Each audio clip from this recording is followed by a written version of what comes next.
Welcome to my YouTube channel Leo updates. आज हम बात करेंगे इंडिया और नेपाल के बढ़ते हुए टेंशन्स के बारे में। तो चलिए शुरू करते हैं।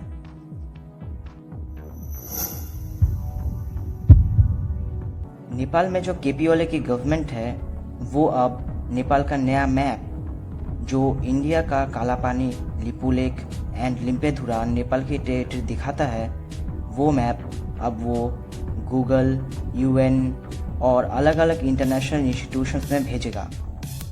यूनाइटेड नेशन में भेजने का मतलब कि अब से उनके मैपों में ये एक डिस्प्यूटेड एरिया दिखाया जाएगा, मगर यूएन इसे कभी एक्सेप्ट नहीं करेगा और इसे ऑफिशियली भी यूज़ नहीं किया जाएगा।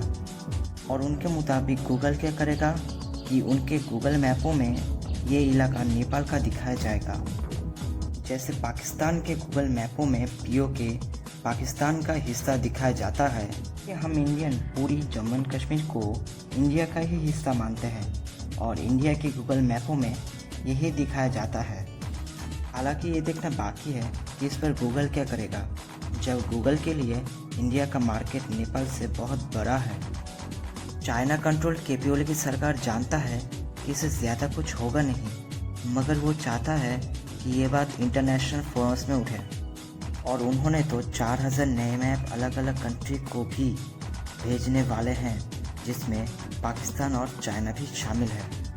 इंडिया का ये मानना है कि इंडिया और नेपाल दिलों से जुड़े हैं, कोई पॉलिटिकल कनेक्शन से नहीं, और नेपाल के लोग इंडिया को अपने बड़े भाई जैसा मानते हैं और यही नेपाल की सरकार तोड़ना चाहता है। इंडियन गवर्नमेंट ने अब तक इस पर कोई रिएक्शन और एक्शन नहीं लिया है और चाइना कंट्रोल्ड केपी ओली की सरकार ये चाहता है कि इंडिया एक्शन ले और वो नेपाल के लोगों को ये बता पाए कि इंडिया अब हमारा वो दोस्त नहीं रहा जो पहले हुआ करता था, जिससे नेपाल के लोगों को वो एंटी इंडिया बना पाए।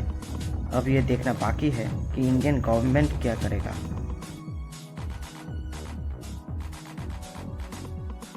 तो अब मीडिया सोर्सेस के मुताबिक नेपाल अब इंडियन आर्मी में गुरखा सोल्जर्स की भर्ती को लेकर किए गए समझौते की समीक्षा करने जा रहा है। आपको बता दूं, नेपाली सोल्जर्स को गुरखा सोल्जर्स कहा जाता है और 1947 में इंडिया, ब्रिटेन एंड नेपाल के बीच एक ट्राइपैट्रिएट एग्रीमेंट हुआ था, जिसके तहत नेपाली गुरखास इंडियन आर्मी और ब्रिटेन आर्मी में भी शामिल हो सकते थे। और अब नेपाल नहीं चाहता कि गुरखा सोल्जर्स इंडियन आर्मी में अपनी सेवा दे। इस पर नेपाल के विदेश मंत्री प्रताप कुमार जावली ने ये कहा है कि 1947 में किए गए ये समझौता अब निरर्थक हो गया है और नेपाल ने इंडिया और ब्रिटेन को ये कहा है कि इस समझौते की दोबारा समीक्षा किया जाए। ये सब शुरू हुआ था जब चाइनीज़ गवर्नमेंट ने नेपाली सरकार को गिरने से बचा लिया और तब से नेपाली गवर्नमेंट में चाइनीज़ गवर्नमेंट का प्रेजेंस बहुत ज़्यादा बढ़ गया और तब से हमें बहुत से हादसे देखने को मिले। पहले तो नेपाल के प्राइम मिनिस्टर ने एक बहुत इनसेंसिटिव स्टेटमेंट दिया कि नेपाल में कोरोना वायरस इंडिया से फैल रहा है। सब जानते हैं कि कोरोना वायरस चाइना के वुहान से फैला है और इस पर चाइनीज़ गवर्नमेंट को बहुत से कंट्री ओपनली क्रिटिसाइज भी किया है, मगर ऐसे इनसेंसिटिव स्टेटमेंट शायद ही कोई कंट्री ने कहा हो और यहाँ तो नेपाल के प्राइम मिनिस्टर ने ही ओपनली कहा है। और उससे पहले नेपाल ने अपना नया मैप रिलीज़ किया और बहुत से इंडियन टेरिटरी नेपाल का दिखा दिया, जो मैं पहले बता चुका हूँ। और जब बीआरओ ने उत्तराखंड में नई सड़क बनाई तब नेपाल ने कहा कि यह सड़क नेपाल के लैंड में इलीगली बनी है, और जिस पर इंडियन आर्मी चीफ ने कहा था कि नेपाल का जो प्रोटेस्ट है इस पर थर्ड पार्टी इन्वॉल्व है। और सब जानते हैं कि थर्ड पार्टी कौन है, ऑब्वियसली चाइना। जिसके रिस्पॉन्स में नेपाल के डिफेंस मिनिस्टर ने कहा था कि ये हर्ट करता है नेपाली गुरखा सोल्जर्स को जो इंडियन आर्मी में अपनी सर्विस दे रहा है। मुझे तो ये समझ ही नहीं आ रहा है कि नेपाल के डिफेंस मिनिस्टर ने इंडियन आर्मी चीफ की कही गई बातों को गुरखा सोल्जर से कैसे कनेक्ट कर लिया।